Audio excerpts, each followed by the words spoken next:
ಎಲ್ರಿಗೂ ನಮಸ್ಕಾರ. ಇವತ್ತು ನಾವು ಕರ್ನಾಟಕದ ಕಾಫಿ ಲ್ಯಾಂಡ್ ಅಂತಾನೆ ಜನಪ್ರಿಯಗೊಂಡಿರುವ ಚಿಕ್ಕಮಗಳೂರನ್ನ ಎಕ್ಸ್ಪ್ಲೋರ್ ಮಾಡ್ತಾ ಹೋಗೋಣ ಬನ್ನಿ. ಬೆಂಗಳೂರಿಂದ ಚಿಕ್ಕಮಗಳೂರಿಗೆ ಹೋಗೋಕೆ 242 ಕಿಲೋಮೀಟರ್ಸ್ ಆಗುತ್ತೆ.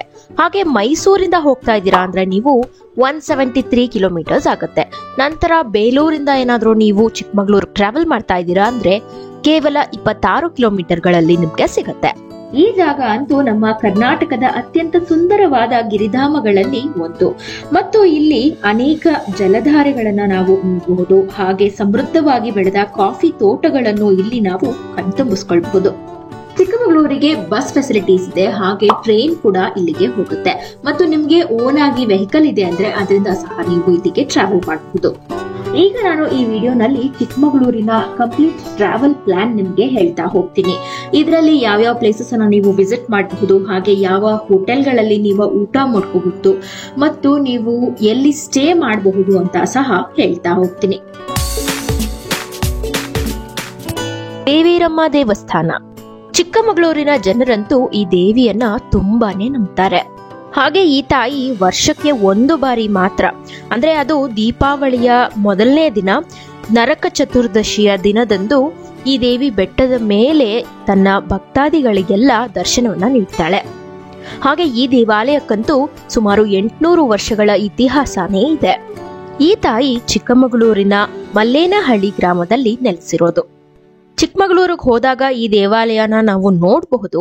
ಆದ್ರೆ ಈ ದೇವಾಲಯದಿಂದ 13 ಕಿಲೋಮೀಟರ್ ಮುಂದೆ ಹೋದ್ರೆ, ಅಂದ್ರೆ ಅದು ಬೆಟ್ಟದ ಮೇಲೆ ಹೋದ್ರೆ ತಾಯಿಯ ಮೂಲ ಸ್ಥಾನ ಇದೆ ಅಂತ ನಂಬಲಾಗತ್ತೆ. ಅಲ್ಲೇನೆ ಪ್ರತಿ ವರ್ಷ ಭಕ್ತಾದಿಗಳು ಟ್ರೆಕ್ಕಿಂಗ್ ಮೂಲಕ ತಾಯಿಯ ದರ್ಶನವನ್ನ ಪಡ್ಕೋತಾರೆ. ದೇವಿರಮ್ಮನ ಮೂಲ ಸ್ಥಾನವನ್ನ ನಾವು ಕಣ್ತುಂಬಿಸ್ಕೊಳ್ಬೇಕು ಅಂದ್ರೆ ದೀಪಾವಳಿಯ ಸಮಯದಲ್ಲಿ ಮಾತ್ರ ನಾವು ನೋಡ್ಲಿಕ್ಕೆ ಆಗೋದು. ಹಾಗೆ ಈ ಬೆಟ್ಟ ನಮ್ಮ ಕರ್ನಾಟಕದ ಹೈಯೆಸ್ಟ್ ಪೀಕ್ ಆಗಿರುವ ಮುಳ್ಳಯ್ಯನಗಿರಿ ಶ್ರೇಣಿಯಲ್ಲೇ ಇರೋದು. ಹಾಗೆ ಇಲ್ಲಿ ನರಕ ಚತುರ್ದಶಿ ಅಂದು ಎಲ್ಲ ಭಕ್ತಾದಿಗಳು ತುಂಬಾನೇ ನಿಷ್ಠೆಯಿಂದ ಉಪವಾಸ ಮಾಡಿಬಿಟ್ಟು ತಾಯಿಯ ದರ್ಶನವನ್ನ ಪಡ್ಕೋತಾರೆ. ಇದೇ ರೀತಿ ಬೆಟ್ಟವನ್ನ ಹತ್ಬಿಟ್ಟು ಹಾಗೆ ಇಲ್ಲಿ ಕಟ್ಟಿಗೆಗಳ ಸಹಾಯದಿಂದ ದೊಡ್ಡ ದೀಪವನ್ನ ಇಲ್ಲಿ ಹಚ್ಚಲಾಗತ್ತೆ. ಈ ದೀಪನ ಸಂಜೆ ವೇಳೆಯಲ್ಲಿ ಎಲ್ಲಾ ಭಕ್ತಾದಿಗಳು ನೋಡ್ಬಿಟ್ಟು ನಂತರನೇ ಅವರ ಆಹಾರವನ್ನ ಸೇವನೆ ಮಾಡ್ತಾರೆ. ಹಾಗೆ ದೇವಿರಮ್ಮ ತಾಯಿ ಚಾಮುಂಡೇಶ್ವರಿಯ ಅವತಾರ ಅಂತಾನೆ ನಂಬಲಾಗುತ್ತೆ. ಮೈಸೂರಿನಲ್ಲಿ ಮಹಿಷಾಸುರನನ್ನ ವಧೆ ಮಾಡಿ ನಂತರ ಆಕೆಗೆ ಆ ಕೋಪ ಇನ್ನು ತಣ್ಣಗಾಗಿರೋದಿಲ್ಲ. ಈ ಕೋಪದಿಂದ ತನ್ನ ಭಕ್ತಾದಿಗಳು ಎಲ್ಲಿ ತುತ್ತಾಗ್ಬಿಡ್ತಾರೋ ಅಂತ ಹೇಳಿ ತಾಯಿ ಚಂದ್ರದ್ರೋಣ ಪರ್ವತದ ಮೇಲೆ ಬರ್ತಾಳೆ. ಆಗ ಅಲ್ಲಿ 5 ಸಿದ್ಧ ಪುರುಷರು ನೆಲೆಸಿರ್ತಾರೆ.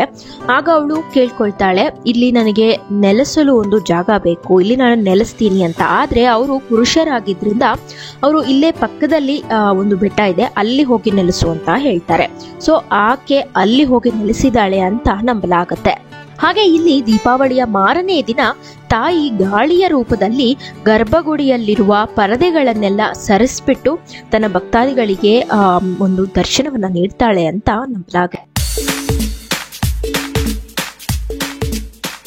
ಮುಳ್ಳಯ್ಯನಗಿರಿ. ಇದು ಬಾಬಾ ಬುಡನ್ಗಿರಿ ಪರ್ವತ ವ್ಯವಸ್ಥೆಯಲ್ಲಿ ಇರೋದು. ಅಂದ್ರೆ ಇದು ಬಾಬಾ ಬುಡನ್ಗಿರಿ ಮೌಂಟೇನ್ ರೇಂಜ್ ಅಲ್ಲಿ ಇರೋದು. ಇದನ್ನ ಚಂದ್ರದ್ರೋಣ ಪರ್ವತ ಅಂತ ಸಹ ಕರೆಯಲಾಗತ್ತೆ.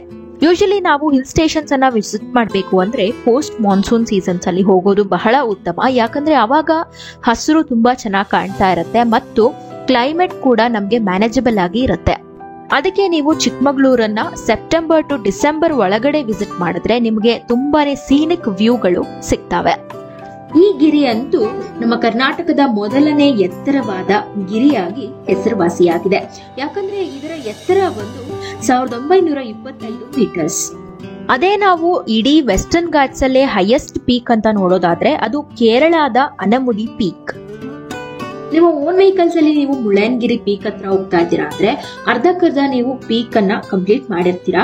ಆದ್ರೆ ಇನ್ನೊಂದು ಸ್ವಲ್ಪ ಮೇಲ್ಗಡೆ ಹೋಗ್ಬೇಕು ಅಂದ್ರೆ ನೀವು ಒಂದು 250 ಮೀಟರ್ಗಳು ನಡಿಬೇಕಾಗತ್ತೆ.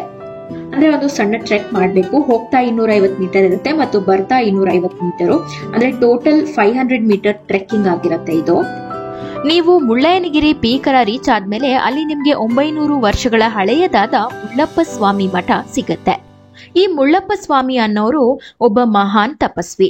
ಇವರು ಈ ಸ್ಥಳದಲ್ಲಿ ಜೀವಂತವಾಗೇನೆ ಲಿಂಗೈಕ್ಯಗೊಂಡಿದ್ದಾರೆ. ಇದೇ ಕಾರಣಕ್ಕೆ ಈ ಸ್ಥಳಕ್ಕೆ ಮುಳ್ಳಯ್ಯನಗಿರಿ ಅಂತ ಕರೆಯಲಾಗುತ್ತೆ.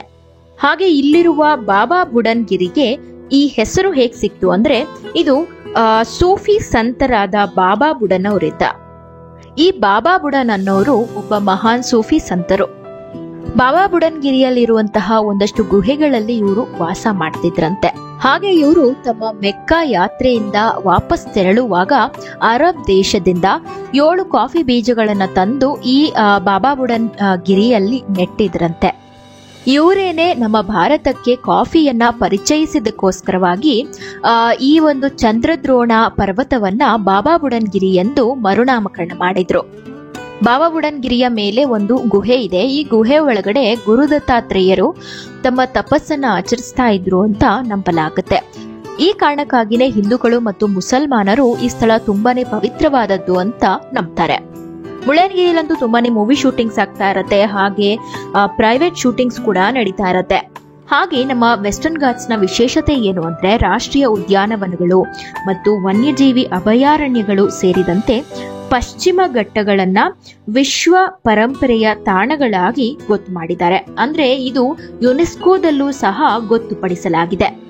ಯಾಕಂದ್ರೆ ನಮಗೆ ಗೊತ್ತಿರೋ ಹಾಗೆ ಬಯೋಡೈವರ್ಸಿಟಿ ನಮ್ಗೆ ತುಂಬಾನೇ ಇಂಪಾರ್ಟೆಂಟ್.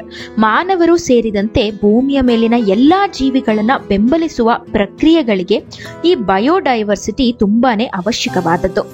ಪ್ರಾಣಿಗಳು, ಸಸ್ಯಗಳು ಹಾಗೆ ಸೂಕ್ಷ್ಮ ಜೀವಿಗಳು ಇಲ್ಲದೆ ನಾವಂತೂ ಉಸಿರಾಡ್ಲಿಕ್ಕಾಗೋದಿಲ್ಲ. ಹಾಗೆ ನಮ್ಮ ಆಹಾರಗಳನ್ನ ನಾವು ಒದಗಿಸಿಕೊಳ್ಳೋಕೆ ಸಾಧ್ಯವೇ ಇಲ್ಲ.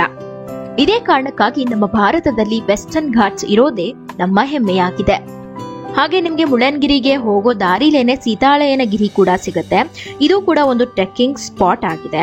ಇಲ್ಲಿ ಕೂಡ ನೀವು ಸೀನಿಕ್ ವ್ಯೂಸ್ ಅನ್ನ ಕಾಣಬಹುದು. ಹಾಗೆ ಈ ಬೆಟ್ಟದ ಮೇಲೆ ನೀವು ಟ್ರೆಕ್ ಮಾಡಿದಾಗ ಸೀತಾಳ ಮಲ್ಲಿಕಾರ್ಜುನ ಸ್ವಾಮಿಯ ಗುಡಿ ಕೂಡ ನಿಮ್ಗೆ ಸಿಗತ್ತೆ.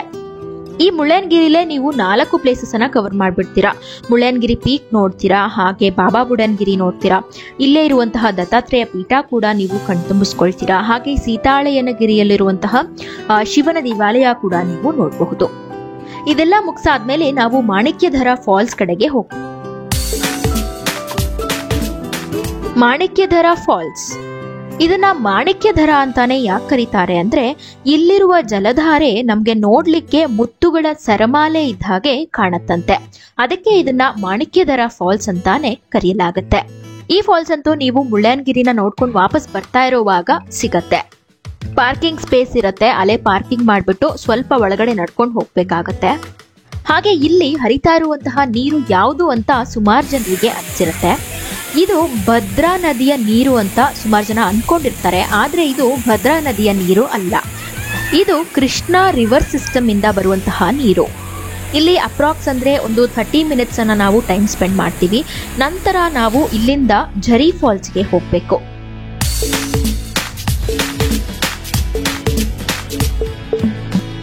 ಝರಿ ಫಾಲ್ಸ್, ಈ ಝರಿ ಫಾಲ್ಸ್ಗೆ ಸುಮಾರು 11 ಕಿಲೋಮೀಟರ್ಸ್ ಆಗುತ್ತೆ ಮಾಣಿಕ್ಯಧರ ಫಾಲ್ಸ್ ಇಂದ. ಹಾಗೆ ಝರಿ ಫಾಲ್ಸ್ ಹತ್ರ ನಿಮ್ಗೆ ಪಾರ್ಕಿಂಗ್ ಇರುತ್ತೆ. ಇಲ್ಲಿ ನಿಮ್ಮ ವೆಹಿಕಲ್ಸ್ ಅನ್ನ ಪಾರ್ಕ್ ಮಾಡಿಬಿಟ್ಟು ನೀವು ಫಾಲ್ಸ್ ಅನ್ನ ನೋಡ್ಬೇಕು ಅಂದ್ರೆ ಜೀಪ್ ರೈಡ್ ಮೂಲಕನೇ ನೀವು ನೋಡಬಹುದಾಗತ್ತೆ. ಓನ್ ವೆಹಿಕಲ್ಸ್ ಅನ್ನ ಅಲ್ಲಿವರೆಗೂ ಬಿಡೋದಿಲ್ಲ.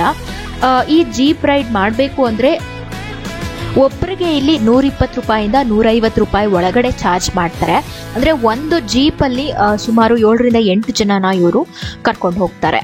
ಹಾಗೆ ಇನ್ನೇನು ಫಾಲ್ಸ್ ಹತ್ರ ಹೋಗ್ತಾ ಇದೀವಿ ಅಂದಾಗ ಅಲ್ಲೇ ನಿಲ್ಲಿಸ್ತಾರೆ. ಯಾಕಂದ್ರೆ ಇನ್ನು ಮುಂದೆ ಜೀಪ್ ಹೋಗೋದಿಲ್ಲ. ಒಂದು 5 ನಿಮಿಷ ನಾವು ನಡಿಬೇಕಾಗತ್ತೆ ಫಾಲ್ಸ್ ಅನ್ನ ನೋಡ್ಲಿಕ್ಕೋಸ್ಕರ. ಈ ಝರಿ ಫಾಲ್ಸ್ ಅನ್ನ ಬಟರ್ ಮಿಲ್ಕ್ ಫಾಲ್ಸ್ ಅಂತ ಸಹ ಕರೀತಾರೆ. ಯಾಕಂದ್ರೆ ಇದು ನೋಡ್ಲಿಕ್ಕೆ ಬೆಳ್ಳಗಿನ ಮಜ್ಜಿಗೆ ರೀತಿ ಕಾಣತ್ತಂತೆ. ಹಾಗೆ ನೀವು ಚಿಕ್ಕಮಗಳೂರಿಗೆ ಬಂದಾಗ ಕ್ಯಾಶ್ ಅನ್ನ ಕ್ಯಾರಿ ಮಾಡಲೇಬೇಕಾಗತ್ತೆ. ಯಾಕಂದ್ರೆ ಫಾಲ್ಸ್ ಅನ್ನೆಲ್ಲ ನೋಡೋವಾಗ ನೀವು ಜೀಪ್ ರೈಡ್ಸ್ ಅನ್ನ ತಗೊಳ್ಳೇಬೇಕಾಗತ್ತೆ. ಮತ್ತು ಅಷ್ಟೊಂದು ದಟ್ಟವಾದ ಕಾಡುಗಳಲ್ಲಿ ನಮಗೆ ನೆಟ್ವರ್ಕ್ ಸಿಗೋದಿಲ್ಲ. ಸೊ ಕ್ಯಾಶ್ ಅನ್ನ ಕ್ಯಾರಿ ಮಾಡೋದು ತುಂಬಾನೇ ನಿಮಗೆ ಉಪಯೋಗಕರವಾಗುತ್ತೆ. ಹಾಗೆ ಈ ಝರಿ ವಾಟರ್ ಫಾಲ್ಸ್ ಕೂಡ ಕೃಷ್ಣಾ ನದಿ ವ್ಯವಸ್ಥೆಯಾಗಿದೆ. ಹಿರೇಕೊಳಲೆ ಲೇಕ್, ಈ ಹಿರೇಕೊಳಲೆ ಲೇಕ್ಗೆ ಝರಿ ಫಾಲ್ಸ್ ಇಂದ ಸುಮಾರು 15 ಕಿಲೋಮೀಟರ್ಸ್ ಆಗುತ್ತೆ. ಹಾಗೆ ಇದನ್ನ ನೀವು ಒಂದು ಸನ್ಸೆಟ್ ಪಾಯಿಂಟ್ ಆಗಿ ಸಹ ವಿಸಿಟ್ ಮಾಡಬಹುದು. ನಾನೀಗ ಹೇಳಿದಂತಹ ಪ್ಲೇಸಸ್ನೆಲ್ಲ ವಿಸಿಟ್ ಮಾಡಿ ನಂತರ ಸಂಜೆ ಟೈಮ್ ಅಷ್ಟರಲ್ಲಿ ನೀವು ಈ ಲೇಕ್ಗೆ ಬರಬಹುದು. ಹಾಗೆ ಇಲ್ಲಿ ಒಂದು ಬ್ರಿಡ್ಜ್ ಕೂಡ ಇದೆ. ಆ ಬ್ರಿಡ್ಜ್ ಹತ್ರ ಸ್ವಲ್ಪ ಶೆಲ್ಟರ್ ರೀತಿ ಮಾಡಿದ್ದಾರೆ. ಅಲ್ಲಿ ಸುಮಾರಷ್ಟು ಪಕ್ಷಿಗಳು ಹಾರಾಡ್ತಾ ಇರ್ತವೆ. ಹಾಗೆ ಸನ್ಸೆಟ್ ಕೂಡ ಆಗ್ತಾ ಇರುತ್ತೆ. ಹಾಗೆ ಈ ಸರೋವರ ಹಸಿರಿನ ಮಧ್ಯ ಇರೋದ್ರಿಂದ ನಮಗೆ ತುಂಬಾ ಚೆನ್ನಾಗಿ ಫೀಲ್ ಕೊಡುತ್ತೆ. ಈ ಸರೋವರದ ನೀರನ್ನ ನೀರಾವರಿಗಾಗಿ ಯೂಸ್ ಮಾಡ್ತಾರೆ. ಈ ಸರೋವರ ಸುಮಾರು 220 ಎಕರೆಗಳಷ್ಟು ಸ್ಪ್ರೆಡ್ ಆಗಿದೆ. ಇಲ್ಲಿಗೆ ಬರ್ಲಿಕ್ಕೆ ನಿಮಗೆ ಎಂಟ್ರಿ ಫೀಸ್ ಏನೂ ಇರೋದಿಲ್ಲ. ಹಾಗೆ ಇಲ್ಲಿ ಪೆಟ್ಗಳನ್ನ ಅಲೋ ಮಾಡೋದಿಲ್ಲ.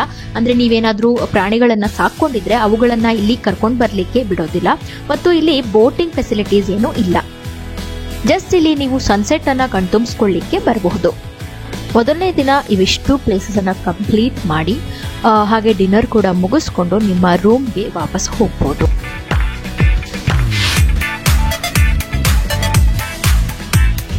ಸೆಕೆಂಡ್ ಡೇ ನೀವು 65 ಕಿಲೋಮೀಟರ್ಗಳಷ್ಟು ದೂರ ಇರುವಂತಹ ಹೆಬ್ಬೆ ವಾಟರ್ ಫಾಲ್ಸ್ಗೆ ಹೋಗಬೇಕು. ಇದಿರೋದು ಕೆಮ್ಮಣ್ಗುಂಡಿಯಲ್ಲಿ. ಹೆಬ್ಬೆ ಫಾಲ್ಸ್, ಈ ಹೆಬ್ಬೆ ಫಾಲ್ಸ್ ಅನ್ನ 2 ಸ್ಟೇಜ್ ಫಾಲ್ಸ್ ಅಂತ ಸಹ ಕರೀತಾರೆ.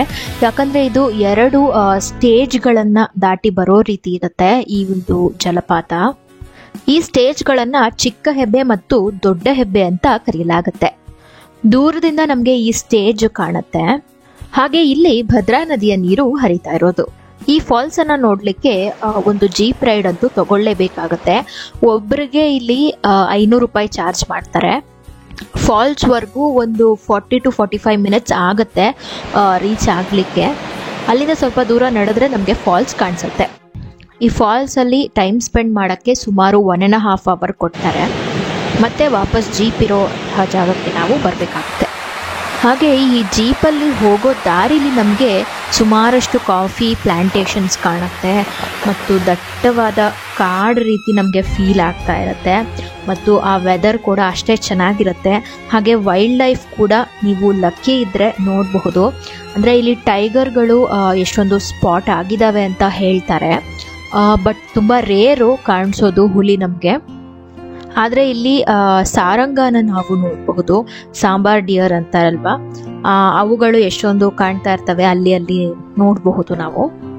ನೀವು ಚಿಕ್ಕಮಗಳೂರಿಗೆ ಹೋಗ್ತಾ ಇದ್ದೀರಾ ಅಂದರೆ ಹೆಬ್ಬೆ ಫಾಲ್ಸ್ ಅನ್ನಂತೂ ನೀವು ನೋಡಲೇಬೇಕು. ಅಷ್ಟು ಅದ್ಭುತವಾದ ಫಾಲ್ಸ್ ಅಂತಾನೆ ಹೇಳ್ಬಹುದು. ಇದು ದೂರದಿಂದಾನೇ ನಾವು ಇನ್ನೇನು ಫಾಲ್ಸ್ ಹತ್ರ ಹೋಗ್ತಾ ಇರೋವಾಗ ಒಂದು 3D ಎಫೆಕ್ಟ್ ಅಲ್ಲಿ ನಮಗೆ ಕಾಣುತ್ತೆ. ಅಷ್ಟು ಸುಂದರವಾದ ಫಾಲ್ಸ್ ಇದು. ಹಾಗೆ ನಾವು ಕೆಮ್ಮಣ್ಗುಂಡಿಯಲ್ಲಿ ಯಾವಾಗಲೂ ಕೆಂಪು ಮಣ್ಣನ್ನ ಕಾಣ್ತೀವಿ. ಈ ಕೆಂಪು ಮಣ್ಣಿನ ವಿಶೇಷತೆ ಏನು, ಹಾಗೆ ಇಲ್ಲಿ ಕಾಫಿ ಯಾಕೆ ಜಾಸ್ತಿ ಬೆಳೆಯುತ್ತೆ ಅಂದ್ರೆ ಈ ಕೆಂಪು ಮಣ್ಣು ವಾಟರ್ ಅನ್ನ ರಿಟೇನ್ ಮಾಡೋದಿಲ್ಲ. ಅಂದ್ರೆ ನೀರನ್ನ ಇದು ಹಿಡಿದಿಟ್ಕೊಳ್ಳೋದಿಲ್ಲ. ಇದೇ ಒಂದು ಗುಣನೇ ಕಾಫಿ ಗಿಡಕ್ಕೆ ತುಂಬಾನೇ ಅತ್ಯಗತ್ಯವಾಗಿರೋದು. ಯಾಕಂದ್ರೆ ಕಾಫಿ ಗಿಡಗಳಿಗೆ ನೀರು ಅಷ್ಟು ಬೇಕಾಗೋದಿಲ್ಲ. ಇವಕ್ಕೆ ಸುಮಾರು 1 to 2 ವೀಕ್ಸ್ ಅಲ್ಲಿ ಒಂದೇ ಸಲ ನೀರನ್ನ ಹಾಕೋದಂತೆ. ಹಾಗೆ ಈ ಕೆಂಪು ಮಣ್ಣನ್ನ ನಾವು ಜಾಸ್ತಿ ತೇವಾಂಶ ಇರುವಂತಹ ಜಾಗಗಳಲ್ಲಿ ಕಾಣ್ತೀವಿ. ಹಾಗೆ ಕೆಮ್ಮಣ್ಗುಂಡಿಲಿ ತುಂಬಾ ಮುಂಚೆ ಐರನ್ ಮೈನಿಂಗ್ ಅನ್ನ ಮಾಡ್ತಾ ಇದ್ರು.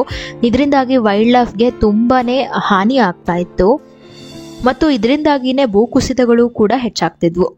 ಈ ಗಣಿಗಾರಿಕೆ ಉತ್ಪನ್ನಗಳಿಂದ ಪ್ರಾಣಿಗಳು ನೇರವಾಗಿ ವಿಷಪೂರಿತವಾಗ್ತಿದ್ವು. ಅದಕ್ಕಾಗಿನೇ ಇಲ್ಲಿ ಮೈನಿಂಗ್ ಅನ್ನ ಬ್ಯಾನ್ ಮಾಡಲಾಗಿದೆ. ಹಾಗೆ ಮತ್ತೊಂದೇನು ಅಂದ್ರೆ 2006ರಲ್ಲಿ ವಿಶ್ವದ ಅತಿ ದೊಡ್ಡ ಐರನ್ ಓರ್ ಮೈನ್ಸ್ ಆದ ಕುದುರೆಮುಖದಲ್ಲೂ ಸಹ ಗಣಿಗಾರಿಕೆ ಮಾಡಬಾರ್ದು ಅಂತ ಪರಿಗಣಿಸಲಾಯಿತು. ಯಾಕಂದ್ರೆ ಇಲ್ಲೂ ಸಹ ಕುದುರೆಮುಖ ನ್ಯಾಷನಲ್ ಪಾರ್ಕ್ ಇರೋದ್ರಿಂದ. ಝೆಡ್ ಪಾಯಿಂಟ್ ಅಥವಾ ಝಿ ಪಾಯಿಂಟ್. ಹೆಬ್ಬೆ ಫಾಲ್ಸ್ ಇಂದ ಝೆಡ್ ಪಾಯಿಂಟ್ಗೆ 4.8 ಕಿಲೋಮೀಟರ್ಸ್ ಆಗುತ್ತೆ. ಹೆಬ್ಬೆ ಫಾಲ್ಸ್ಗೆ ನಾವು ಸ್ಟ್ರೇಟ್ ಆಗಿ ಹೋಗ್ತೀವಿ. ಆದರೆ ಝೆಡ್ ಪಾಯಿಂಟ್ಗೆ ಲೆಫ್ಟ್ ಸೈಡಲ್ಲಿ ಒಂದು ರೋಡ್ ಹೋಗುತ್ತೆ. ಆ ರೋಡ್ ಮೂಲಕ ಝೆಡ್ ಪಾಯಿಂಟ್ ಟ್ರೆಕ್ಕಿಂಗ್ ಪೀಕ್ ಅನ್ನು ನಾವು ರೀಚ್ ಆಗ್ತೀವಿ. ಹಾಗೆ ಝೆಡ್ ಪಾಯಿಂಟ್ ಹತ್ರ ನಿಮಗೆ ಒಂದು ಹೋಟೆಲ್ ಕೂಡ ಇದೆ. ಅಲ್ಲೇ ನೀವು ನಿಮ್ಮ ಲಂಚ್ ಅನ್ನ ಮುಗಿಸ್ಕೊಂಡು ನಂತರ ಝೆಡ್ ಪಾಯಿಂಟ್ ಟ್ರೆಕ್ಕಿಂಗ್ ಅನ್ನ ಸ್ಟಾರ್ಟ್ ಮಾಡಬಹುದು. ಹಾಗೆ ಇಲ್ಲಿ ಝೆಡ್ ಪಾಯಿಂಟ್ ಟ್ರೆಕ್ಕಿಂಗ್ಗೆ ಒಬ್ಬರಿಗೆ 100 ರೂಪಾಯಿ ಚಾರ್ಜ್ ಮಾಡ್ತಾರೆ. ಹಾಗೆ ಇದು 6 ಕಿಲೋಮೀಟರ್ಸ್ ಟ್ರೆಕ್ಕಿಂಗ್ ಆಗಿರುತ್ತೆ. ಅಂದ್ರೆ ಹೋಗ್ತಾ 3 ಕಿಲೋಮೀಟರ್ ಮತ್ತು ಬರ್ತಾ 3 ಕಿಲೋಮೀಟರ್ ಟ್ರೆಕ್ಕಿಂಗ್ ಆಗಿರುತ್ತೆ. ಇದನ್ನ ಯಾಕೆ ಝೆಡ್ ಪಾಯಿಂಟ್ ಅಂತ ಕರೀತಾರೆ ಅಂದ್ರೆ ಈ ಒಂದು ಜಾಗ ಡ್ರೋನ್ ಶಾಟ್ಸ್ ಏನಾದರೂ ತಗೊಂಡಾಗ ಆ ಝೆಡ್ ಅಕ್ಷರದ ಆಕಾರದಲ್ಲೇ ಇರೋದ್ರಿಂದ ಇದನ್ನ ಝೆಡ್ ಪಾಯಿಂಟ್ ಅಂತ ಕರೆಯಲಾಗುತ್ತೆ. ಆದ್ರೆ ಈ ಪೀಕು ನಾವಲ್ಲಿ ಹೋದಾಗ ಝೆಡ್ ಶೇಪಲ್ಲಿ ಏನು ಕಾಣೋದಿಲ್ಲ. ಹಾಗೆ ಇಲ್ಲಿ ನೀವು ಟ್ರೆಕ್ಕಿಂಗ್ ಮಾಡಬೇಕಾದ್ರೆ ಚೆನ್ನಾಗಿರೋ ಗ್ರಿಪ್ ಆಗಿರೋ ಶೂಸ್ ಅನ್ನ ಹಾಕೊಳ್ಳಿ. ಹಾಗೆ ನಿಮಗೆ ಬೇಕಾಗಿರುವ ಸ್ನ್ಯಾಕ್ಗಳು ಹಾಗೆ ವಾಟರ್ ಬಾಟಲ್ಸ್ ತಗೊಳ್ಳಿ ಮತ್ತು ಸನ್ ಗ್ಲಾಸಸ್, ಹ್ಯಾಟು ಹಾಗೆ ಸನ್ಸ್ಕ್ರೀನ್ಸ್ ಅನ್ನ ತಗೊಳ್ಳಿಕ್ಕೆ ಮರಿಬೇಡಿ. ಇಲ್ಲಿ ಟ್ರೆಕ್ ಮಾಡಲಿಕ್ಕೆ ಅಷ್ಟೊಂದೇನು ಕಷ್ಟ ಇರೋದಿಲ್ಲ, ಈಸಿಯಾಗೇನೆ ನಾವು ಪೀಕನ್ನು ರೀಚ್ ಆಗಬಹುದು. ಇನ್ನೇನು ಪೀಕನ್ನು ರೀಚ್ ಆಗೋವಾಗ ಹತ್ತು ಇಳಿದು ಮಾಡಬೇಕಾಗತ್ತೆ. ಹುಷಾರಾಗಿ ಸ್ಟೆಪ್ಸನ್ನು ಇಡ್ತಾ ಹೋಗಿ. ಹಾಗೆ ಝೆಡ್ ಪಾಯಿಂಟ್ ಅಲ್ಲಿ ನಮಗೆ ಹೋಗೋ ದಾರಿಲೇನೆ ರಾಕ್ ಗಾರ್ಡನ್ ಕಾಣುತ್ತೆ. ಈ ಗಾರ್ಡನ್ ಇಂದ ಇಡೀ ಕೆಮ್ಮಣ್ಗುಂಡಿನೇ ಕಾಣ್ದ ಹಾಗೆ ನಮಗೆ ಕಾಣುತ್ತೆ. ಹಾಗೆ ಫುಲ್ಲು ಹಚ್ಚ ಹಸಿರು ನಮಗೆ ಕಾಣಿಸ್ತಿರುತ್ತೆ. ಇದು ಒಂದು ಪಾರ್ಕು, ಇಲ್ಲಿ ಸ್ವಲ್ಪ ಟೈಮ್ ಸ್ಪೆಂಡ್ ಮಾಡಬಹುದು ಫ್ಯಾಮಿಲಿ ಜೊತೆ. ಹಾಗೆ ಮುಂದೆ ಹೋಗ್ತಾ ಹೋಗ್ತಾ ನಮಗೆ ಶಾಂತಿ ಫಾಲ್ಸ್ ಕೂಡ ಇಲ್ಲೇನೆ ಸಿಗತ್ತೆ. ಇಲ್ಲಿಗೆ ನೀವು ಪೋಸ್ಟ್ ಮಾನ್ಸೂನ್ ಸೀಸನಲ್ಲಿ ಹೋದರೆ ತುಂಬಾ ಉತ್ತಮ ಅಂತ ಹೇಳ್ಬೋದು. ಯಾಕಂದರೆ ಇಲ್ಲಿರುವಂತಹ ಶಾಂತಿ ಫಾಲ್ಸಲ್ಲಿ ನೀರು ಅಷ್ಟೇನು ಕಾಣಿಸೋದಿಲ್ಲ ನಮಗೆ. ನೀರಿದ್ದಾಗ ಹೋದರೆ ನಿಮಗೆ ಫಾಲ್ಸ್ ತುಂಬ ಚೆನ್ನಾಗಿ ಕಾಣುತ್ತೆ. ಕಲ್ಲತ್ತಗಿರಿ ಫಾಲ್ಸ್. ಝೆಡ್ ಪಾಯಿಂಟಿಂದ ಕಲ್ಲತ್ತಗಿರಿ ಫಾಲ್ಸ್ಗೆ ನಿಮಗೆ 6.1 ಕಿಲೋಮೀಟರ್ ಆಗುತ್ತೆ. ಹಾಗೆ ಇಲ್ಲಿ ನಾವು ವೀರಭದ್ರ ಸ್ವಾಮಿಯ ದರ್ಶನ ಕೂಡ ಪಡ್ಕೋಬಹುದು. ಇಲ್ಲಿ ನೀರಲ್ಲೇನೆ ನಾವು ನಡ್ಕೊಂಡು ಹೋಗಿ ದೇವಾಲಯವನ್ನ ಕಾಣಬೇಕು. ಹಾಗೆ ಇಲ್ಲಿ ಹರಿತಾ ಇರುವಂತಹ ನೀರಿನ ಮೂಲ ಯಾರಿಗೂ ಕೂಡ ಇನ್ನೂ ಕಂಡುಹಿಡಿಲಿಕ್ಕೆ ಆಗಿಲ್ಲ. ಹಾಗೆ ಇಲ್ಲಿ ನೀರು ಹರಿತಾ ಇರುವಂತಹ ಜಾಗದಲ್ಲಿ ಒಂದು ದೊಡ್ಡ ಕಲ್ಬಂಡೆ ಇದೆ. ಈ ಕಲ್ಬಂಡೆ ದೂರದಿಂದ ನೋಡ್ಲಿಕ್ಕೆ ಒಂದು ದೊಡ್ಡ ಸರ್ಪದ ರೀತಿ ಕಾಣುತ್ತೆ. ಅದಕ್ಕೆ ಇದನ್ನ ಕಾಳಹಸ್ತಿ ಜಲಪಾತ ಅಂತ ಸಹ ಕರೆಯಲಾಗುತ್ತೆ. ಹಾಗೆ ಈ ಸ್ಥಳದ ಮತ್ತೊಂದು ಮಹತ್ವ ಏನು ಅಂದ್ರೆ, ಅಗಸ್ತ್ಯ ಮುನಿಗಳು ಸುಮಾರಷ್ಟು ವರ್ಷಗಳು ಇಲ್ಲಿ ತಪಸ್ಸನ್ನ ಆಚರಿಸಿದ್ರು ಅಂತ ಸಹ ನಂಬಲಾಗುತ್ತೆ. ಹಾಗೆ ಈ ಬಂಡೆಗಳ ಮೇಲೆ ಆನೆಗಳ ಕೆತ್ತನೆ ಕೂಡ ಮಾಡಲಾಗಿದೆ. ಈ ದೇವಾಲಯವನ್ನ ನಾವು ವಿಜಯನಗರ ವಾಸ್ತುಶಿಲ್ಪದಲ್ಲಿ ಕಾಣಬಹುದು. ಯಾಕಂದ್ರೆ ಈ ದೇವಸ್ಥಾನನ ವಿಜಯನಗರದ ಯುಗದಲ್ಲಿ ಕಟ್ಟಲಾಗಿದೆ ಅಂತ ನಂಬ್ತಾರೆ. ಹಾಗೆ ಇಲ್ಲಿರುವ ನೀರು ತುಂಬಾನೇ ಪವಿತ್ರವಾಗಿರೋದ್ರಿಂದ ಈ ನೀರನ್ನ ನಾವು ಸ್ಪರ್ಶಿಸಿದ್ರೆ ನಮಗಿರುವಂತಹ ಪಾಪಗಳು ಹಾಗೆ ದೋಷಗಳೆಲ್ಲ ಪರಿಹಾರ ಆಗುತ್ತೆ ಅಂತ ನಂಬಲಾಗುತ್ತೆ. ಹಾಗೆ ಇಲ್ಲಿಗೆ ನೀವು 2ನೇ ದಿನ ನೋಡ್ಬೇಕಾದಂತಹ ಪ್ಲೇಸಸ್ ಅನ್ನೆಲ್ಲ ಕವರ್ ಮಾಡಿರ್ತೀರಾ. ಹಾಗೆ 2ನೇ ದಿನಾನೇ ಇನ್ನೊಂದಷ್ಟು ಪ್ಲೇಸಸ್ ಅನ್ನ ಕವರ್ ಮಾಡ್ತೀನಿ ಅಂದ್ರೆ ತುಂಬಾನೇ ಕಷ್ಟ ಆಗುತ್ತೆ. ಯಾಕಂದ್ರೆ ನಮ್ಗೆ ಈಗಾಗಲೇ 2 ದಿನದಲ್ಲಿ ನಾವು ಟ್ರೆಕ್ಕಿಂಗ್ ಮಾಡಿರ್ತೀವಿ, ಮತ್ತೆ ಸುಮಾರಷ್ಟು ಕಡೆ ಓಡಾಡಿರ್ತೀವಿ. ಇದಕ್ಕೆ ನಮ್ಗೆ ಮೈಕೈ ನೋವು ಆಗಿರುತ್ತೆ. ಸೊ ಕಲ್ಲತ್ತಗಿರಿ ಫಾಲ್ಸ್ ಅನ್ನ ನೋಡ್ಕೊಂಡು ನೀವು ವಾಪಸ್ ನಿಮ್ಮ ರೂಮಿಗೆ ಹೋಗಿ ರೆಸ್ಟ್ ಮಾಡಬಹುದು. ಹಾಗೆ ನೀವು ಚಿಕ್ಕಮಗಳೂರಿಗೆ ಬಂದಾಗ ಎಲ್ಲೆಲ್ಲಿ ಉಳ್ಕೋಬಹುದು, ಹಾಗೆ ರೂಮ್ಗಳು ಎಲ್ಲಿ ರೀಸನೇಬಲ್ ಪ್ರೈಸ್ ಅಲ್ಲಿ ನಮ್ಗೆ ಸಿಗತ್ತೆ ಅಂತ ಕೂಡ ನಾನು ಹೇಳ್ತಾ ಹೋಗ್ತೀನಿ. ಸ್ಕಿಪ್ ಮಾಡದೆ ವಿಡಿಯೋನ ನೋಡ್ತಾ ಹೋಗಿ.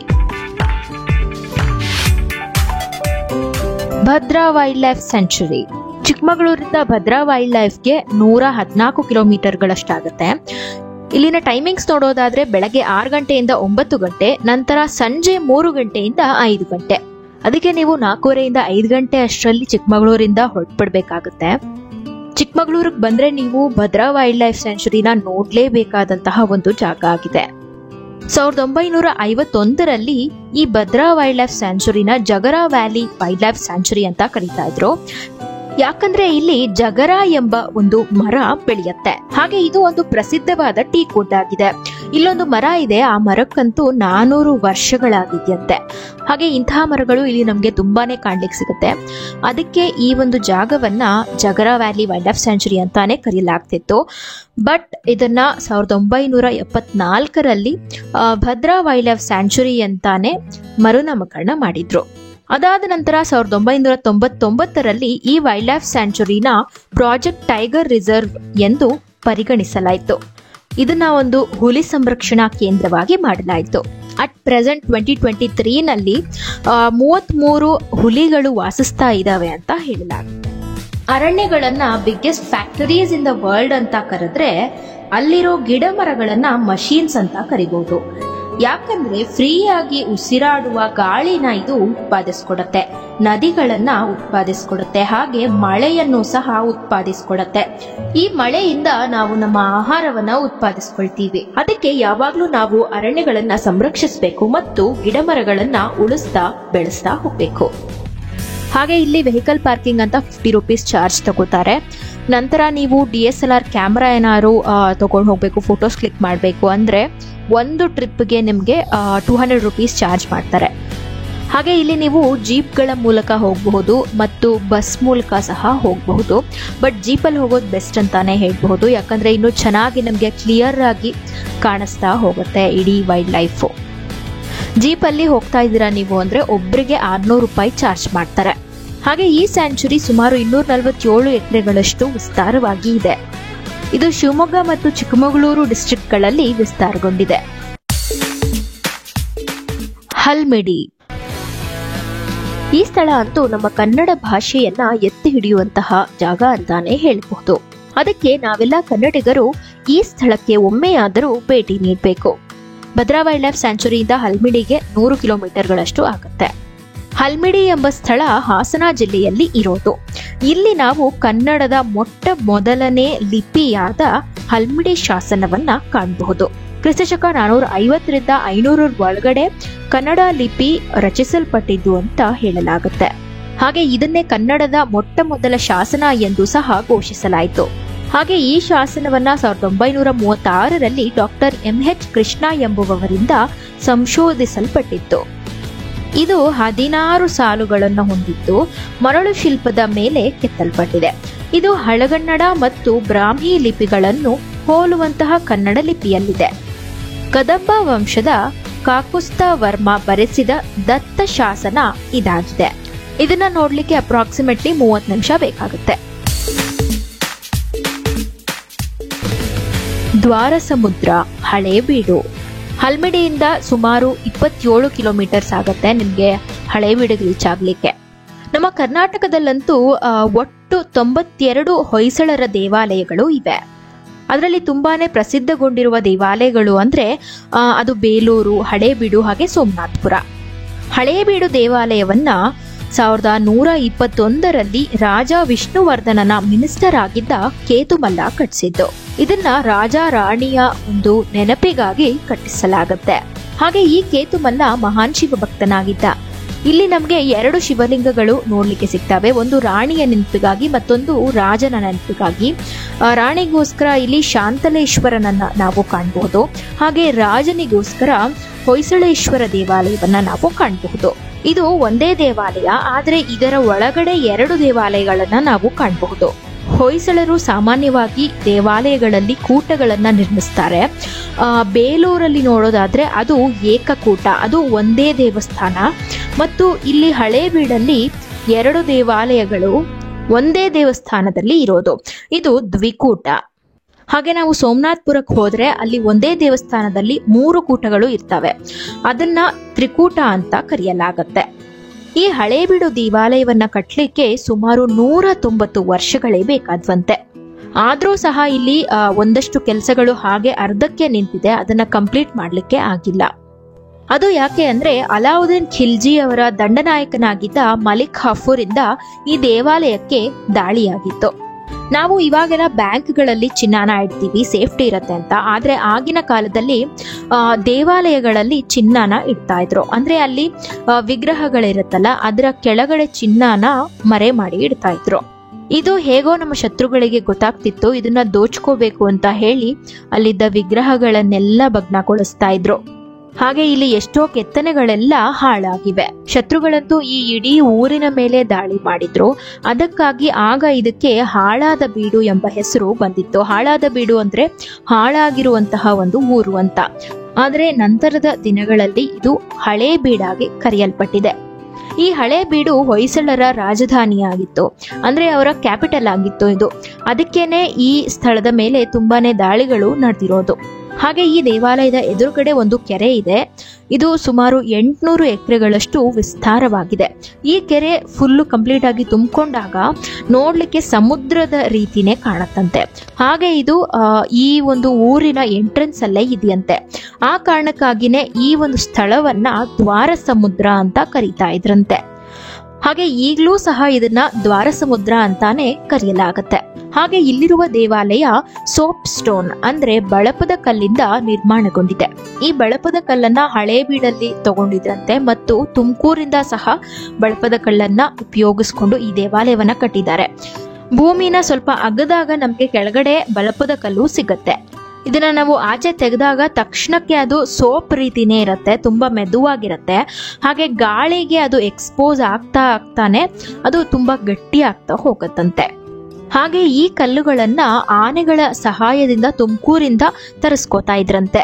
ಅದೇ ಒಂದು ಕೃತಜ್ಞತೆಗೋಸ್ಕರ ಈ ದೇವಾಲಯದಲ್ಲಿ ನಾವು ಸುಮಾರು 1248 ತರಹದ ಆನೆಯ ಕೆತ್ತನೆಗಳನ್ನ ಕಾಣಬಹುದು. ಹಾಗೆ ಈ ದೇವಾಲಯದಲ್ಲಿ 84 ಶಿಲಾಬಾಲಿಕೆಯರ ಸ್ಟ್ಯಾಚ್ಯೂಗಳು ಇದ್ವು. ಆದ್ರೆ 70 ಶಿಲಾಬಾಲಿಕೆಯರ ಸ್ಟ್ಯಾಚ್ಯೂಗಳನ್ನ ಬ್ರಿಟಿಷರು ತಮ್ಮ ಊರಿಗೆ ತಗೊಂಡು ಹೋಗ್ಬಿಟ್ರು. ಈಗ ಉಳಿದಿರೋದು ಜಸ್ಟ್ 14 ಸ್ಟ್ಯಾಚ್ಯೂಗಳು ಅಷ್ಟೇ. ಇನ್ನುಳಿದ 70 ಸ್ಟ್ಯಾಚ್ಯೂಗಳನ್ನ ನಾವು ಈಗಲೂ ಸಹ ಕಾಣಬಹುದು. ಅದು ಲಂಡನ್ನ ಆಲ್ಬರ್ಟ್ ಮತ್ತು ವಿಕ್ಟೋರಿಯಾ ಮ್ಯೂಸಿಯಂ ಅಲ್ಲಿ ಇದೆಯಂತೆ. ಇನ್ನೊಂದು ಇಂಟ್ರೆಸ್ಟಿಂಗ್ ಫ್ಯಾಕ್ಟ್ ಏನು ಅಂದ್ರೆ, ಒಂದು ಗಾದೆ ಕೂಡ ಇದೆ ಈ ಊರಿಗೆ. ಬೇಲೂರ ಒಳನೋಡು ಹಳೇಬೀಡ ಹೊರನೋಡು ಅಂತ ಹೇಳ್ತಾರೆ. ಯಾಕಂದ್ರೆ ಬೇಲೂರಲ್ಲಿರುವ ದೇವಸ್ಥಾನದ ಒಳಗಡೆ ಮಾಡಿರುವಂತಹ ಕೆತ್ತನೆಗಳು ತುಂಬಾನೇ ಚೆನ್ನಾಗಿವೆ. ಹಾಗೆ ಹಳೇಬೀಡಲ್ಲಿರುವ ದೇವಸ್ಥಾನದ ಹೊರಗಡೆ ನಾವು ಕೆತ್ತನೆಗಳನ್ನ ನೋಡೋದಾದ್ರೆ ಅವು ತುಂಬಾನೇ ಚೆನ್ನಾಗಿದೆಯಂತೆ. ಹಾಗೆ ಹಳೇಬೀಡಲ್ಲಿ ನಾವು 242 ತರಹದ ಕೇಶ ವಿನ್ಯಾಸಗಳನ್ನ ಕಾಣಬಹುದು. ಆಗಿನ ಕಾಲದಲ್ಲೇ ಇಷ್ಟೊಂದು ತರಹದ ಹೇರ್ ಸ್ಟೈಲ್ಗಳು ಇದ್ವು ಅಂತ ಒಂದು ಕಾರಣಕ್ಕಾಗಿ ಇದನ್ನ ಕೆತ್ತಲಾಗಿದೆ. ಬೇಲೂರು ಕ್ರಿಸ್ತಶಕ 1116ರಲ್ಲಿ ಯಗಾಚಿ ನದಿಯ ತಟದಲ್ಲಿ ರಾಜ ವಿಷ್ಣುವರ್ಧನ ಈ ಒಂದು ದೇವಾಲಯವನ್ನ ಕಟ್ಟಿಸ್ಲಿಕ್ಕೆ ಪ್ರಾರಂಭಿಸಿದ್ದು ಅಂತ ಹೇಳಲಾಗುತ್ತೆ. ಹಾಗೆ ಈ ದೇವಾಲಯವನ್ನ ಕಟ್ಟಲಿಕ್ಕೆ 103 ವರ್ಷಗಳು ಬೇಕಾದ್ವು. ಇಲ್ಲಂತೂ ಸಾವಿರಾರು ಶಿಲ್ಪಿಗಳು ವರ್ಕ್ ಮಾಡಿದ್ದಾರೆ. ಆದ್ರೆ ಅವ್ರಿಗೆಲ್ಲ ಒಂದು ಹೆಡ್ ಆಗಿ ವರ್ಕ್ ಮಾಡಿದ್ದು ಜಕಣಾಚಾರಿ. ಜಕಣಾಚಾರಿ ಒಬ್ಬ ಮಹಾನ್ ಶಿಲ್ಪಿ. ಹಾಗೆ ಇವರ ಕೆಳಗಡೆ ದಾಸೋಜ, ನಾಗೋಜ, ಮಲ್ಲೋಜ, ಮಲಿತಮ್ಮ, ಹಾಗೆ ಚಿಕ್ಕಂಪ ಮತ್ತು ಚವನ, ಮಹಿನಾ ಎಂಬ ಮತ್ತಷ್ಟು ಶಿಲ್ಪಿಗಳು ಕೆಲಸ ಮಾಡಿದಾರಂತೆ. ಮತ್ತೊಂದೇನು ಅಂದ್ರೆ 1116ರಲ್ಲಿ ಚೋಳರ ವಿರುದ್ಧ ವಿಜಯನಗರ ತಲಕಾಡನ್ನು ಗೆದ್ದ ಒಂದು ಸ್ಮರಣಾರ್ಥಕವಾಗಿ ಈ ದೇವಾಲಯವನ್ನ ಕಟ್ಟಲಾಯಿತು ಅಂತ ಹೇಳ್ತಾರೆ. ಅದಕ್ಕೆ ಇಲ್ಲಿರುವ ದೇವರನ್ನು ಸಹ ವಿಜಯನಾರಾಯಣ ಎಂದು ಪ್ರತಿಷ್ಠಾಪನೆ ಮಾಡಿದ್ರು. ಸಾಮಾನ್ಯವಾಗಿ ನಮಗೆ ಹೊಯ್ಸಳರ ದೇವಾಲಯಗಳೆಲ್ಲಾನು ಸ್ಟಾರ್ ಶೇಪ್ ಅಲ್ಲೇ ಕಂಡು ಬರುತ್ತೆ. ಹಾಗೆ ಈ ದೇವಾಲಯನ್ನು ಕೂಡ ನಾವು ಸ್ಟಾರ್ ಶೇಪ್ ಅಲ್ಲಿ ಕಾಣಬಹುದು. ಹಾಗೆ ಇಲ್ಲಿ ರಾಜ ವಿಷ್ಣುವರ್ಧನ ಮಹಾನ್ ಗುರುಗಳಾದ ರಾಮಾನುಜಾಚಾರ್ಯರ ನೇತೃತ್ವದಲ್ಲಿ ವೈಷ್ಣವತ್ವವನ್ನ ತಮ್ಮ ಜೀವನದಲ್ಲಿ ಅಳವಡಿಸಿಕೊಂಡ್ರು ಅಂತ ಹೇಳಲಾಗುತ್ತೆ. ಹಾಗೆ ಕ್ರಿಸ್ತಶಕ 1326ರಲ್ಲಿ ದೆಹಲಿ ಸುಲ್ತಾನರಿಂದ ಬೇಲೂರು ಮತ್ತು ಹಳೇಬೀಡು ದೇವಾಲಯಗಳ ಮೇಲೆ ದಾಳಿ ನಡೆದಿತ್ತು. ಆದ್ರೆ ಆಗ ಹೊಯ್ಸಳರ ಕ್ಯಾಪಿಟಲ್ ಹಳೇಬೀಡು ಆಗಿದ್ರಿಂದ ಆ ದೇವಾಲಯಗಳ ಮೇಲೇನೆ ಜಾಸ್ತಿ ದಾಳಿಗಳು ನಡೆದಿರೋದು. ಆ ಹೊತ್ತಿಗೆ ಬೇಲೂರನ್ನ ಸಂರಕ್ಷಣೆ ಮಾಡಬೇಕು ಅಂತ ಮರಳಿನಿಂದ ಕಂಪ್ಲೀಟ್ ಆಗಿ ಮುಚ್ಚಿದ್ರು ಅಂತ ಹೇಳಲಾಗುತ್ತೆ. ಹಾಗೆ ನಮ್ಮೆಲ್ರಿಗೂ ಗೊತ್ತಿರೋ ಹಾಗೆ ಬೇಲೂರಲ್ಲಿರುವಂತಹ ಶಿಲಾಬಾಲಿಕೆಯರಂತೂ ತುಂಬಾನೇ ಫೇಮಸ್. ಇಲ್ಲಿ ಒಟ್ಟು 42 ಶಿಲಾಬಾಲಿಕೆಯರ ಕೆತ್ತನೆಗಳನ್ನ ನಾವು ಕಾಣಬಹುದು. ಹಾಗೆ ಇದೇ ಸ್ಥಳದಲ್ಲೇನೆ ಶ್ರೀ ವಿಷ್ಣು ಮೋಹಿನಿಯ ಅವತಾರವನ್ನ ತಾಳಿದ್ದು ಭಸ್ಮಾಸುರನ ವಧೆಗೊಳಿಸಿದ್ದು ಅಂತ ನಂಬಲಾಗುತ್ತೆ. ಅದೇ ಕಾರಣಕ್ಕಾಗಿ ಈ ದೇವಾಲಯದಲ್ಲಿರುವಂತಹ ವಿಜಯನಾರಾಯಣ ವಿಗ್ರಹಕ್ಕೆ ಮೋಹಿನಿ ಅವತಾರದಲ್ಲೇನೆ ಅಲಂಕಾರಗಳನ್ನ ಮಾಡ್ತಾರಂತೆ. ಇದಕ್ಕೆ ಈ ಸ್ಥಳವನ್ನ ಭೂವೈಕುಂಠ ಅಥವಾ ವೇಲಾಪುರಿ ಅಂತ ಕರೆಯಲಾಗುತ್ತೆ. ಹಾಗೆ ಇಲ್ಲಿ ಕಪ್ಪೆ ಚೆನ್ನಿಗರಾಯನ ಗುಡಿಯನ್ನು ಸಹ ನಾವು ಕಾಣಬಹುದು. ಈ ಕಪ್ಪೆ ಅನ್ನೋ ಹೆಸರು ಹೇಗೆ ಬಂತು ಅಂತ ತಿಳ್ಕೊಳ್ತಾ ಹೋಗೋಣ ಬನ್ನಿ. ನಮ್ಮೆಲ್ಲರಿಗೂ ಗೊತ್ತಿರೋ ಹಾಗೆ ಜಕಣಾಚಾರಿಗಳಿಗೆ ಒಬ್ಬ ಮಗ ಇರ್ತಾನೆ. ಅವನು ಡಂಕಣಾಚಾರಿ. ಇವನು ಸಹ ಶಿಲ್ಪಕಲೆಯಲ್ಲಿ ನಿಪುಣನಾಗಿರ್ತಾನೆ. ಹಾಗೆ ಇವನು ತನ್ನ ತಂದೆಯನ್ನ ಹುಡುಕ್ತಾ ಬೇರೆ ಬೇರೆ ಊರುಗಳಿಗೆ ಅಲಿತಾ ಹೋಗ್ತಾನೆ. ಅಷ್ಟೊತ್ತಿಗಾಗ್ಲೇ ಜಕಣಾಚಾರಿಗಳು ಚನ್ನಕೇಶವನ ವಿಗ್ರಹವನ್ನ ಕಂಪ್ಲೀಟ್ ಆಗಿ ಕೆತ್ತನೆ ಕೆಲಸಗಳನ್ನೆಲ್ಲ ಮುಗಿಸ್ಬಿಟ್ಟು ನೀಟಾಗಿ ಆ ವಿಗ್ರಹವನ್ನ ಮಾಡಿಟ್ಟಿರ್ತಾರೆ. ಹಾಗೆ ಅದು ಪ್ರತಿಷ್ಠಾಪನೆಗೆ ಕೂಡ ಸಿದ್ಧತೆಗಳನ್ನ ಮಾಡ್ಕೊಳ್ತಾ ಇರ್ತಾರೆ. ಡಂಕಣಾಚಾರಿ ಈ ದೇವಾಲಯಕ್ಕೂ ಬರ್ತಾನೆ. ಹಾಗೆ ಈ ದೇವಾಲಯದಲ್ಲಿ ಕೆತ್ತಲ್ಪಟ್ಟಿರುವ ಕೆತ್ತನೆಗಳನ್ನೆಲ್ಲ ನೋಡಿ ಅವನಿಗೆ ತುಂಬಾನೇ ಖುಷಿ ಆಗತ್ತೆ. ಹಾಗೆ ಇದು ಎಷ್ಟು ಸುಂದರವಾಗಿ ಕೆತ್ತನೆಗಳನ್ನ ಮಾಡಿದ್ದಾರೆ ಅಂತ ಅವನಿಗೆ ಖುಷಿ ಆಗತ್ತೆ. ಹೊರಗಡೆನೆ ಇಷ್ಟು ಚೆನ್ನಾಗಿರ್ಬೇಕಾದ್ರೆ ಒಳಗಡೆ ಹೇಗಿರಬಹುದು, ಹಾಗೆ ಮೇನ್ ವಿಗ್ರಹ ಹೇಗಿರತ್ತೆ, ಅದಕ್ಕೆ ನನಗೆ ತುಂಬಾ ಕುತೂಹಲ ಇದೆ ಅಂತ ಅವನಿಗೆ ಅನಿಸ್ತಾ ಇರುತ್ತೆ.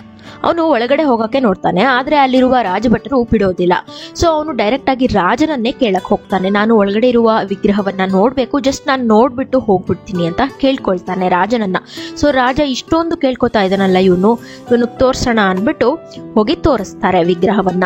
ಡಂಕಣಾಚಾರಿ ಈ ಮೂಲ ವಿಗ್ರಹ, ಚನ್ನಕೇಶವನ ಮೂಲ ವಿಗ್ರಹವನ್ನ ನೋಡ್ಬಿಟ್ಟು ಇದು ಭಿನ್ನ ಆಗಿದೆಯಲ್ಲ, ಈ ಒಂದು ವಿಗ್ರಹನ ನೀವು ಹೇಗೆ ಪ್ರತಿಷ್ಠಾಪನೆ ಮಾಡ್ತೀರಾ ಅಂತ ರಾಜನನ್ನ ಕೇಳ್ತಾನೆ.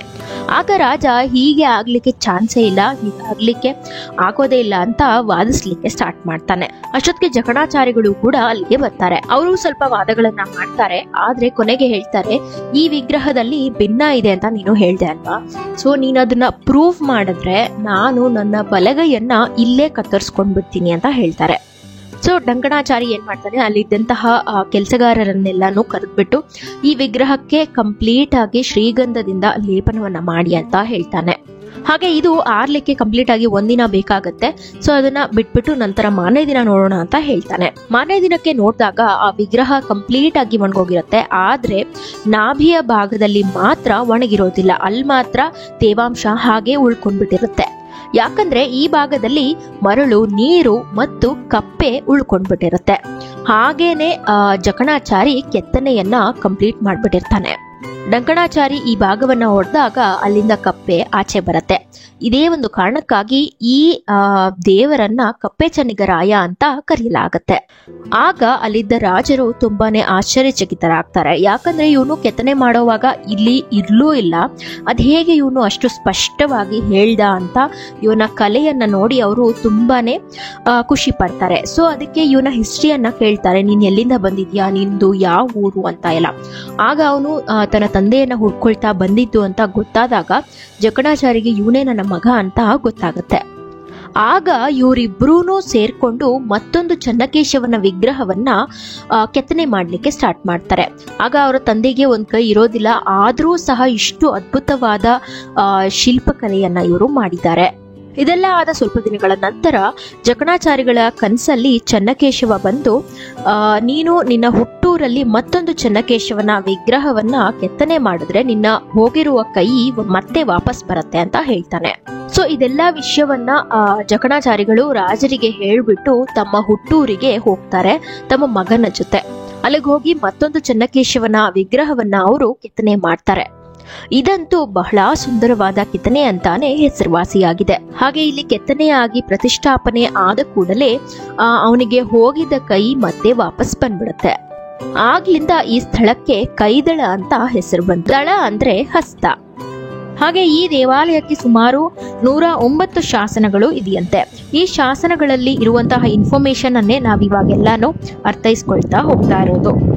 ಮತ್ತೊಂದು ಸ್ಪೆಷಾಲಿಟಿ ಏನು ಅಂದ್ರೆ, ಪಂಚನಾರಾಯಣ ಕ್ಷೇತ್ರಗಳನ್ನ ಒಂದೇ ಸಮಯದಲ್ಲಿ ಕಟ್ಟಲಿಕ್ಕೆ ಪ್ರಾರಂಭಿಸಿದ್ದಂತೆ. 1916ರಲ್ಲೇನೆ ಪಂಚನಾರಾಯಣ ಕ್ಷೇತ್ರಗಳನ್ನ ಕಟ್ಟಿಸ್ಲಿಕ್ಕೆ ಪ್ರಾರಂಭಿಸಿದ್ದಂತೆ. ಬೇಲೂರಿನ ವಿಜಯನಾರಾಯಣ, ಮೇಲುಕೋಟೆಯ ಚಲುವನಾರಾಯಣ, ತೊಂಡನೂರಿನ ನಂಬಿನಾರಾಯಣ, ಗದಗಿನ ವೀರನಾರಾಯಣ, ತಲಕಾಡಿನ ಕೀರ್ತಿನಾರಾಯಣ. ಹಾಗೆ ಹೊಯ್ಸಳರ ದೇವಾಲಯಗಳಲ್ಲೆಲ್ಲ ಎಂಟ್ರೆನ್ಸ್ ಅಲ್ಲಿ ಮಕರ ತೋರಣವನ್ನ ಕೆತ್ತನೆ ಮಾಡಿರ್ತಾರೆ. ಈ ಮಕರ ಅಂದ್ರೆ ಅದು ಒಂದು ಕಾಲ್ಪನಿಕ ಪ್ರಾಣಿಯಾಗಿದೆ. 7 ಪ್ರಾಣಿಗಳ ದೇಹದ ಅಂಗಾಂಗವನ್ನ ಸೇರಿಸಿ ಒಂದು ಪ್ರಾಣಿಯಾಗಿ ಕೆತ್ತನೆ ಮಾಡಿರ್ತಾರೆ. ಹಂದಿಯ ಶರೀರ, ಸಿಂಹದ ಪಾದ, ಮೊಸಳೆಯ ಬಾಯಿ, ಆನೆಯ ಸೊಂಡಿಲು, ಕೋತಿಯ ಕಣ್ಣು, ಹಸುವಿನ ಕಿವಿ ಮತ್ತು ನವಿಲಿನ ಬಾಲ. ಇಲ್ಲಂತೂ 620 ತರಹದ ಕೇಶವಿನ್ಯಾಸಗಳು ಇವೆಯಂತೆ. ಆಗಿನ ಕಾಲದಲ್ಲೇ ಇಷ್ಟೊಂದು ಹೇರ್ ಸ್ಟೈಲ್ಗಳು ಇದ್ವು ಅಂತ ಕೆತ್ತನೆಯ ಮೂಲಕ ತೋರಿಸಿದ್ದಾರೆ. ಇಲ್ಲಿಗೆ ನಮ್ಮ 3 days ಟ್ರಿಪ್ ಪ್ಲಾನ್ ಮುಗೀತು. ಹಾಗೆ ನಾನು ನಿಮ್ಗೆ ರೂಮ್ಗಳ ಬಗ್ಗೆ ಹೇಳ್ತೀನಿ ಅಂತ ಹೇಳಿದ್ದೆ. ಚಿಕ್ಕಮಗಳೂರಿಗೆ ಬಂದಾಗ ಎಲ್ಲಿ ನೀವು ಉಳ್ಕೋಬಹುದು ಅಂದ್ರೆ ಮಂಜುನಾಥ ರೆಸಿಡೆನ್ಸಿ. ಇದು ಚಿಕ್ಕಮಗಳೂರಿಂದ 750 ಮೀಟರ್ಸ್ ದೂರದಲ್ಲಷ್ಟೇ ಇರೋದು. ಇಲ್ಲಿ ಒಂದು ದಿನಕ್ಕೆ 1000 ರೂಪಾಯಿಂದ 1500 ಒಳಗಡೆ ಚಾರ್ಜ್ ಮಾಡ್ತಾರೆ. ಮತ್ತೊಂದು ಚಾಳುಕ್ಯ ಕಂಫರ್ಟ್ಸ್ ಅಂತ, ಇದು 400 ಮೀಟರ್ ಅಲ್ಲಿ ಸಿಕ್ಬಿಡುತ್ತೆ ನಮ್ಗೆ ಚಿಕ್ಕಮಗಳೂರಿಂದ. ಇಲ್ಲೂ ಸಹ ಒಂದು ದಿವಸಕ್ಕೆ 1000 ರೂಪಾಯಿಂದ 1500 ಒಳಗಡೆ ಚಾರ್ಜ್ ಮಾಡ್ತಾರೆ.